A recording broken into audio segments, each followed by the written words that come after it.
Assalamualaikum warahmatullahi wabarakatuh. Perkenalkan, saya Sumiati Tomia, dosen Poltekkes Kemenkes Ternate, program studi sanitasi, jurusan kesehatan lingkungan. Pada semester ini, saya diberi tanggung jawab untuk mengampuh mata kuliah entomologi kesehatan. Mata kuliah ini diampuh oleh dosen tim, yaitu saya sendiri dan Ibu Siti Wasilia. Selanjutnya, saya akan membuat video pembelajaran. Untuk selengkapnya, dapat simak pada video berikutnya.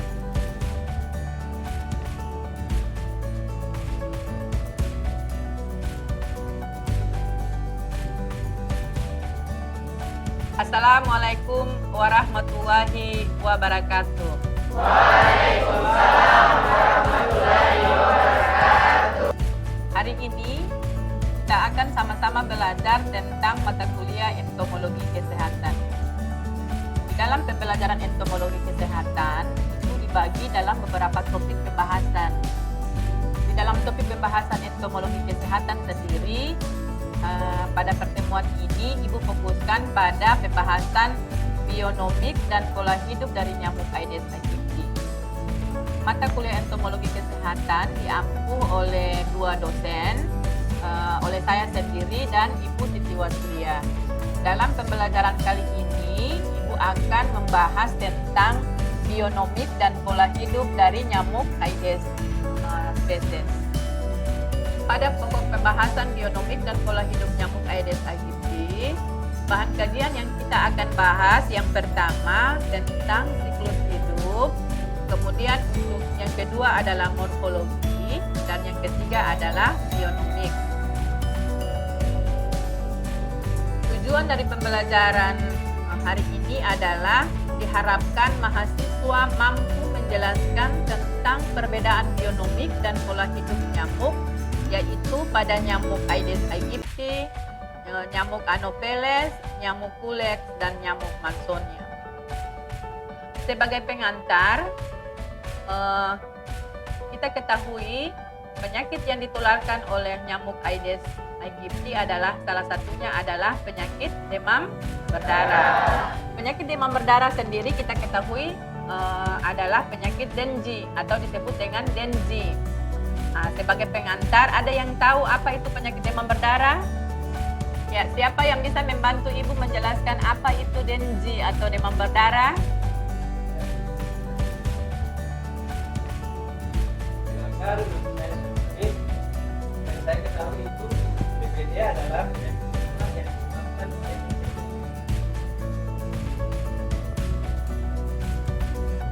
Baik, terima kasih atas jawabannya Adek. Jadi memang betul, demam berdarah atau Dengue adalah salah satu penyakit menular di mana sebagai vektornya adalah nyamuk.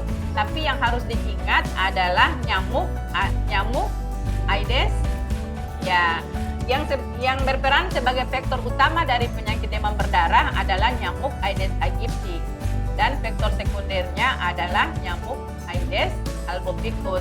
Sehingga pada hari ini kita akan membahas bersama-sama tentang bionomik dan pola hidup dari nyamuk sebagai vektor demam berdarah. Demam berdarah sendiri adalah merupakan penyakit menular dan masih menjadi masalah kesehatan di negara tropis maupun di negara subtropis. Menurut laporan dari Leta et al. 2018, ada salah satu penelitian, ini dilaporkan bahwa demam berdarah ini ditularkan oleh nyamuk Aedes aegypti dan nyamuk albopictus, dan dilaporkan terjadi di lebih dari 250 negara di dunia. Ini adalah gambaran tentang situasi demam berdarah sekarang. Yang Ibu akan jelaskan adalah kejadian demam berdarah di dunia maupun di Indonesia. Kejadian demam Dengue di dunia ini dilaporkan dari laporan Du et al. 2021 dari tahun 1990 sampai dengan tahun 2019. Ini kejadian demam Dengue ini mengalami peningkatan sebesar 85,47%. di mana kejadian dengue dilaporkan meningkat dari 30,67 juta kasus menjadi 56,88 juta kasus. Kejadian dengue di Indonesia sendiri dilaporkan oleh Kementerian Kesehatan Republik Indonesia pada tahun 2021.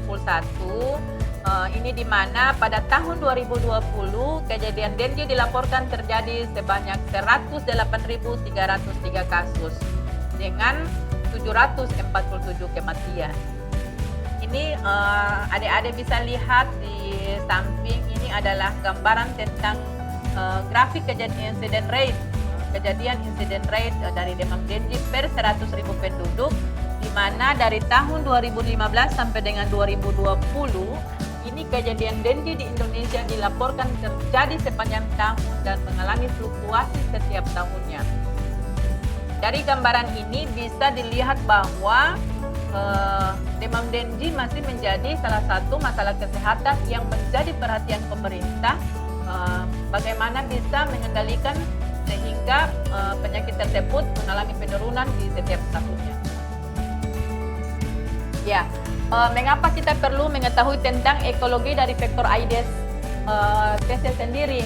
Karena kita ketahui bahwa kejadian demam dengue ini dia melibatkan 3 organisme, yaitu virus dengue sendiri, kemudian nyamuk sebagai vektor, kemudian manusia. Dengue sendiri ini dapat ditularkan dari orang sakit ke orang sehat melalui gigitan nyamuk. Ya. Kemudian keberhasilan pengendalian vektor ini harus didukung dengan pengetahuan tentang bionomik dari Aedes sendiri. Sehingga memang hari ini yang kita bahas adalah bionomik dan pola hidup nyamuk, yang mana tujuan pembelajaran inti adalah memang mahasiswa diharapkan memahami tentang bionomik dan pola hidup dari nyamuk Aedes aegypti. Ya, ini adalah klasifikasi dari nyamuk Aedes spesies. Jadi biasanya disebut Aedes spesies itu karena Aedes sendiri ini terdiri dari beberapa spesies.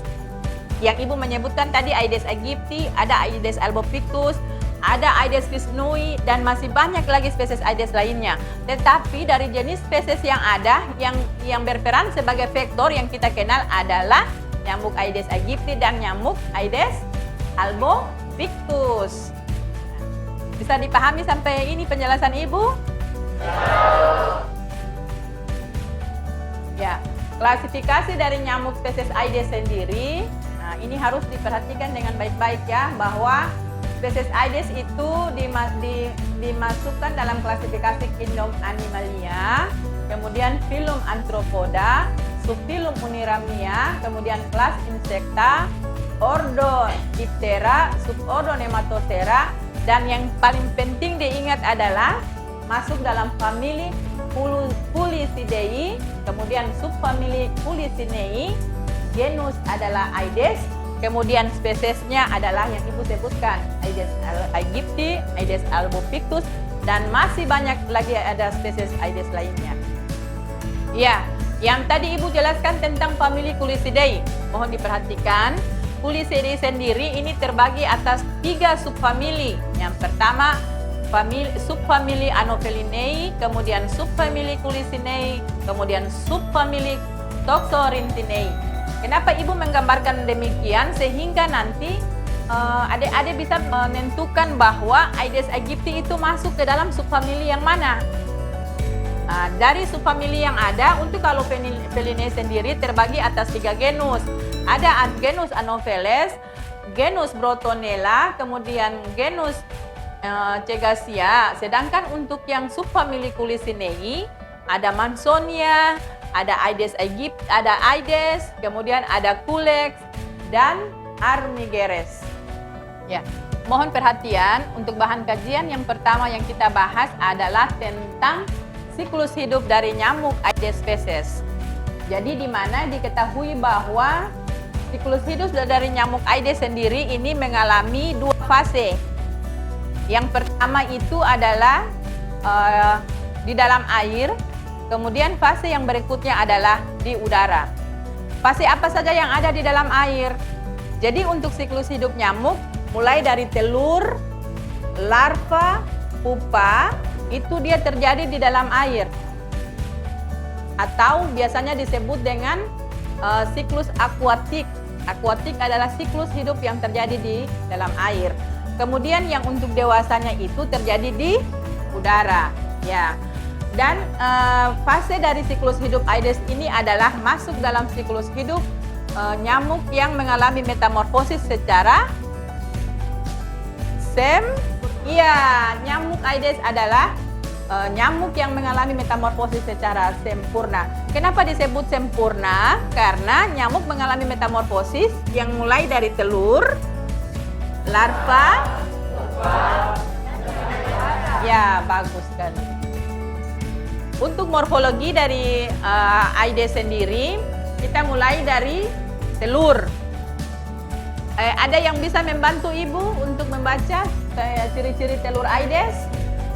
Saya minta kamu. Ya, ciri-ciri dari telur Aedes itu ada 4, yaitu 1, telur Aedes berwarna hitam berbentuk oval panjang 0,80 mm. Yang kedua, pada dindingnya terdapat garis-garis menyerupai kawat kasar atau sarang lebah. Ketiga, telur tanpa alat apung. 4, telur diletakkan satu persatu pada dinding kontainer atau tempat penampungan air. Oke, Terima kasih. terima kasih. Bagus sekali jawabannya. Ya, setelah kita mengetahui tentang ciri-ciri dari telur Aedes aegypti, selanjutnya kita akan mengetahui tentang ciri-ciri dari larva Aedes sendiri. Untuk larva Aedes sendiri, saya meminta satu orang membantu Ibu untuk menjelaskan tentang ciri-ciri Aedes, larva dari Aedes aegypti. Siapa yang bisa membantu Ibu? Ya, silakan. Baik, saya akan menjelaskan ciri-ciri dari larva Aedes. Yang pertama, larva Aedes melalui 4 stadium larva dari instar 1, 2, 3, dan 4. Yang kedua, larva instar 4 telah lengkap struktur anatominya bagian kepala atau dada atau toraks dan perut atau abdomen. Yang ketiga, mempunyai tabung udara atau sifon. Yang keempat, sifon memiliki satu pasang rambut duri atau scalp. Yang kelima, mempunyai sisi berbentuk cincin atau konkave. Yang keenam, pada waktu istirahat, larva membentuk duduk dengan permukaan air. Ya. Terima kasih. Ya, terima kasih. Ya, untuk fase ketiga dari nyamuk Aedes sendiri adalah pupa. Ini untuk lebih jelasnya tentang ciri-ciri dari pupa sendiri. Ibu meminta satu orang mahasiswa untuk membantu Ibu membaca ciri-ciri dari pupa. Kamu silakan. Baik, saya akan menjelaskan ciri-ciri dari pupa Aedes. Yang pertama, pupa berbentuk seperti koma. Yang kedua, ukurannya lebih kecil jika dibandingkan dengan rata-rata pupa nyamuk lainnya. Yang ketiga, pupa tidak membutuhkan makanan, namun tetap membutuhkan oksigen untuk bernapas. Yang keempat, bagian stepipedal berduri pendek atau Aedes aegypti. Yang kelima, bagian stepipedal berbulu panjang, Aedes albopictus. Terima kasih. Terima kasih. Beri tepuk tangan.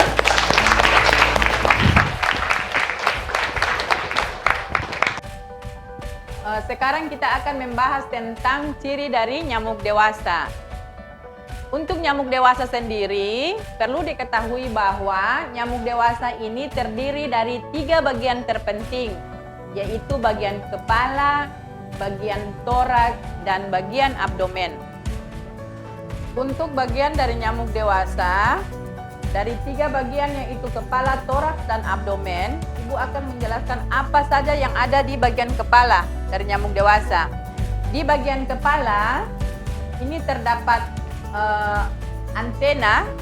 Antena itu adalah bulu-bulu yang seperti bulu yang terdapat di kiri dan kanan. Kemudian ada proboscis. Proboscis ini yang berfungsi sebagai alat penusuk pada saat menghisap darah. Itu namanya apa? Proboscis. Ya. Kemudian selain itu ada yang namanya palpus. Palpus ini terdapat di samping kiri kanan dari proboscis. Ini adalah bagian-bagian yang ada di bagian kepala nyamuk dewasa. Untuk bagian toraks, di sini ada terdapat sayap, kemudian ada sputum, sputellum, dan mesopostnotum. Ini di bagian toraks. Kemudian selain itu ada sayap dan bagian kaki. Di bagian kaki dari nyamuk dewasa ini terbagi atas 3. Ada femur, ada tibia, kemudian ada tarsus. Tarsus pun dibagi menjadi tarsus 1, 2, 3, 4, dan 5. Sedangkan untuk bagian abdomen sendiri ini dimulai dari halter sampai dengan bagian tersus atau bagian akhir. Abdomen sendiri terdiri dari 8 segmen, yaitu ada segmen 1, segmen 2, 3, 4, 5, 6, 7, dan segmen yang paling terakhir dari nyamuk dewasa adalah segmen 8, kemudian tersi. Sekarang Ibu akan menjelaskan tentang bionomik dari nyamuk Aedes. Bionomik, apa itu bionomik? Bionomik adalah kesenangan memilih dari tempat perindukan atau biasanya disebut dengan breeding habit atau breeding site. Kemudian kesenangan menggigit atau feeding habit, dan kesenangan tempat hinggap atau istirahat atau disebut dengan resting habit. Jadi kita harus mengetahui tempat-tempat mana saja yang akan dijadikan nyamuk sebagai tempat perindukan, kemudian waktu-waktu apa saja, kapan saja itu nyamuk senang dalam menggigit atau menghisap darah. Kemudian tempat-tempat mana saja yang lebih disenangi nyamuk sebagai tempat istirahat atau resting habit.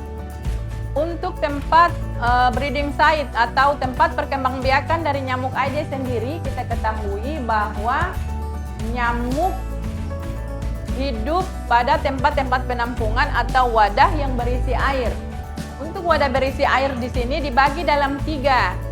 Ada tempat penampungan air atau TPA, kemudian bukan tempat penampungan air atau non-TPA, dan tempat penampungan air alamiah. Ada yang bisa membantu Ibu apa saja tempat-tempat penampungan air? Ya. Tempat air itu Bangkali, Ember, Kok, Drop, sama Tropik. Ya, terima kasih. Beri tepuk tangan. Untuk tempat-tempat penampungan air yang bukan digunakan sebagai aktivitas sehari-hari adalah seperti ban bekas, kemudian kaleng, kemudian apa lagi? Pot bunga yang biasanya menampung air. Nah, ini adalah merupakan tempat-tempat penampungan air yang non-TPA yang bisa dijadikan sebagai habitat tempat perkembangbiakan dari nyamuk. Kemudian ada yang tempat penampungan air secara alamiah. Ini biasanya pada tanaman yang dapat menampung air. Nah, tanaman yang dapat menampung air atau tempat injakan hewan atau manusia, di mana pada saat turun hujan tempat itu bisa menampung air. Nah, ini adalah tempat-tempat alamiah di mana bisa dijadikan sebagai habitat tempat perkembangbiakan nyamuk. Jadi jika ada tempat injakan hewan atau manusia yang dapat menampung air pada saat hujan, tempat injakan tersebut bisa dijadikan sebagai tempat perkembangan alamiah untuk nyamuk dewasa. Sampai di sini bisa dipahami? Kemudian untuk bionomik Aedes selanjutnya adalah kesenangan menggigit, di mana diketahui bahwa untuk nyamuk Aedes jantan ini biasanya menghisap cairan tumbuhan atau sari bunga. Sedangkan untuk nyamuk betina yang sebagai penghisap darah. Ya. Puncak aktivitas menggigit nyamuk Aedes sendiri adalah dimulai pada pukul 9 sampai dengan 10 pagi, kemudian dilanjutkan pada pukul 14 atau jam 4 sore sampai dengan jam 5 sore. Hal demikian atau perilaku demikian ini adalah perilaku nyamuk, di mana perilaku nyamuk ini dapat berubah setiap saat. Ini adalah teori yang disampaikan bahwa aktivitas menggigit dari nyamuk Aedes spesies seperti ini. Namun pada kenyataannya ada beberapa penelitian yang telah melaporkan bahwa pola hidup atau perilaku dari Aedes aegypti dalam mencari makan atau menggigit ini mengalami perubahan. di mana ada yang disebut dengan nyamuk Aedes aegypti sekarang sudah bersifat nokturnal. Apa itu nokturnal? Nokturnal adalah nyamuk Aedes aegypti sendiri, selain yang Ibu sudah jelaskan aktivitas menggigit pada siang hari, nyamuk Aedes aegypti sendiri ada bersifat nokturnal, artinya mencari makan selain pada siang hari. Ternyata nyamuk Aedes aegypti juga dapat mencari makan atau menggigit pada malam hari. Nah, ini adalah berdasarkan laporan dari beberapa penelitian. Kemudian untuk bionomik selanjutnya bahwa kebiasaan dari nyamuk Aedes aegypti sendiri ini mempunyai kebiasaan menghisap darah berulang kali atau disebut dengan multiple bite dalam satu siklus gonotropik. Ya, ada yang bisa membantu Ibu untuk menjelaskan apa itu siklus gonotropik? Saya, Bu. Oh ya, silakan Adek. Baik, saya.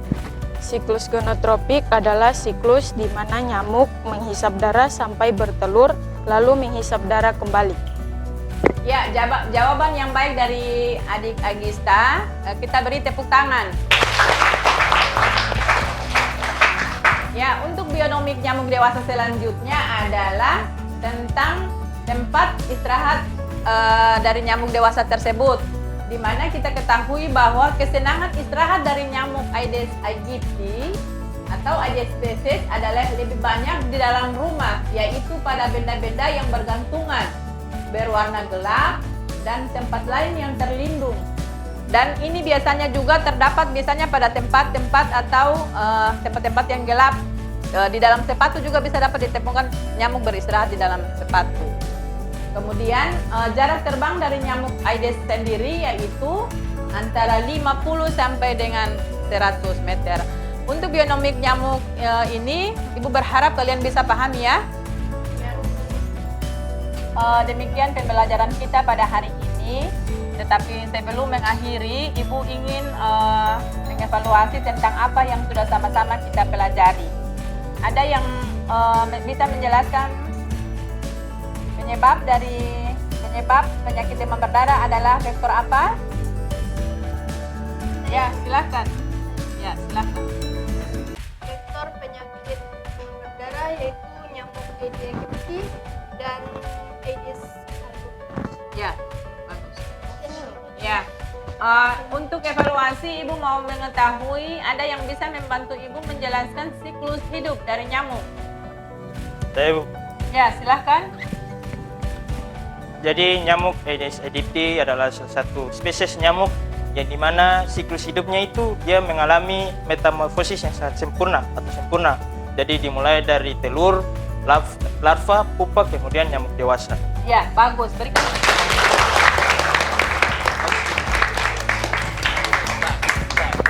Ya, untuk evaluasi terakhir, Ibu ingin mengetahui ada yang bisa membantu Ibu menjelaskan tentang kebiasaan menggigit dari nyamuk Aedes species? Saya, Ibu. Ya, silahkan. Jadi kesenangan menggigit atau infektis itu berbeda antara jantan dan betina. Yang jantan menghisap cairan tumbuhan atau sperma, sedangkan yang betina itu menghisap darah. Dan kebiasaan itu pada pukul 9 sampai 10 pagi dan jam 4 sampai jam 4 sore. Iya, baik.